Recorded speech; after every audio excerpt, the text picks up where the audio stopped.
Assalamualaikum warahmatullahi wabarakatuh. Mudah-mudahan teman-teman dalam keadaan sehat selalu sehingga bisa melaksanakan tugas sehari-hari. Teman-teman semuanya, Mahkamah Konstitusi atau MK telah memutuskan menolak gugatan seluruh permohonan perselisihan hasil pemilihan umum atau PHPU yang diajukan oleh pasangan calon nomor urut 1 Anies Baswedan dan Muhaimin Iskandar. Amar putusan mengadili menolak permohonan pemohon untuk seluruhnya, kata Ketua MK Soehartoyo yang diikuti dengan mengetuk palu sidang di Gedung MK Jakarta Senin 22 April 2024. Seusai pengetukan palu penolakan gugatan paslon Anies Baswedan dan Muhaimin Iskandar, kemudian tim hukum Anies Baswedan melakukan atau memberikan keterangan pers di gedung MK. Inilah keterangan pers yang disampaikan oleh tim hukum Anies Baswedan dan Muhaimin Iskandar, yaitu Bapak Refli Harun. Keren, cadas. Jadi kawan-kawan semua, tadi kita hampir down, tapi ternyata ada 3 hakim konstitusi yang luar biasa. Jadi walaupun secara formal permohonan kami belum dikabulkan, belum kan? Tetapi ada 3 hakim konstitusi yang luar biasa. Dan 3 hakim konstitusi ini 3 profesor.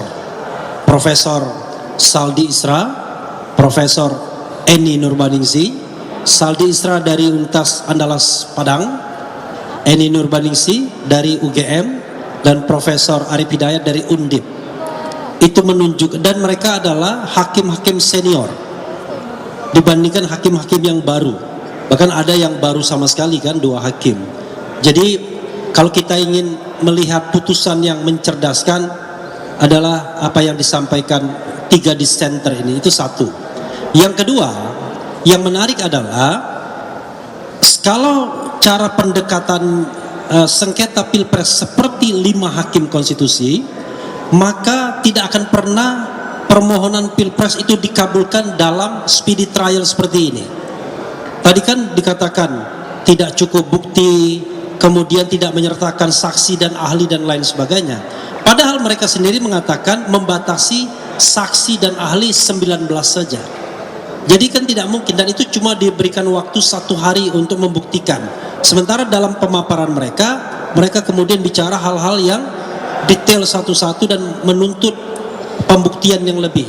Nah, untunglah Prof. Saldi Isra mengatakan seharusnya sidang seperti ini adalah sarana untuk menambah keyakinan hakim.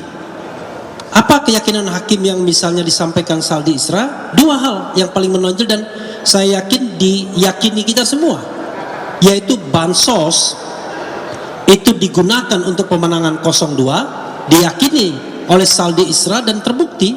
Dia bilang baik bansos yang diambilkan dari dana bagian dari 496,8 triliun maupun yang automatic adjustment yang 50,14 triliun. Dan yang kedua, keterlibatan aparat negara.